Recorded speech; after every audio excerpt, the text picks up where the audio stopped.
আসসালামু আলাইকুম। আমি এখন শেয়ার করব কিভাবে ইউটিউব শর্টস ভিডিওতে থাম্বনেল সেট করবেন। নরমালি আমরা লং ভিডিওতে যেভাবে থাম্বনেল সেট করি, শর্টস ভিডিওতে সেভাবে করা যায় না। সেই প্রসেসটি আমি এখন দেখাবো। আমার এখানে কিভাবে থাম্বনেলগুলো সেট করলাম এবং আপনারা কিভাবে করবেন। তো থাম্বনেলটা সর্বপ্রথম আপনারা ডিজাইন করে নেবেন। তারপরে যেকোনো একটা এডিটিং টুলসে দিয়ে ভিডিওর সাথে থাম্বনেলটা অ্যাড করে দিবেন। ভিডিওর প্রথম কয়েক সেকেন্ডে। দিয়ে তারপরে আপনারা ভিডিওটা আপলোড করে দিবেন। তবে অবশ্যই আনলিস্টেড করে আপলোড করতে হবে। আনলিস্টেড রাখবেন।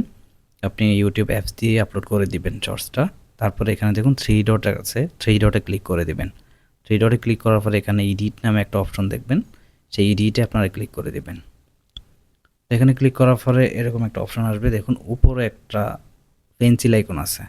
এটা অবশ্যই ইউটিউবের যে অফিসিয়াল অ্যাপস আছে সেটা দিয়ে করতে হবে, ওয়াইটি স্টুডিওতে হবে না। এখানে ক্লিক করে দিবেন। ক্লিক করার পরে আপনি এডিট করার সময় যেই থাম্বনেলটা প্রথমে দিবেন সেটা এখানে চলে আসবে। না আসলে আপনি এখানে ক্লিক করে দিয়ে ওটা সেট করে দিবেন। সেট করে দিয়ে উপরে একটা টিক চিহ্ন আছে, এখানে ক্লিক করে দিলে আপনার থাম্বনেলটা সেট হয়ে যাবে। ব্যাস, এখানে কাজ শেষ।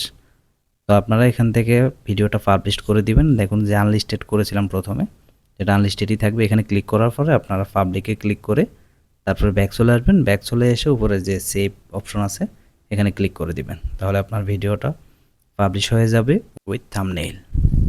তো এরকম থাম্বনেইল কীভাবে ডিজাইন করবেন জানতে চাইলে অবশ্যই কমেন্ট করবেন, আমি শিখিয়ে দেবো।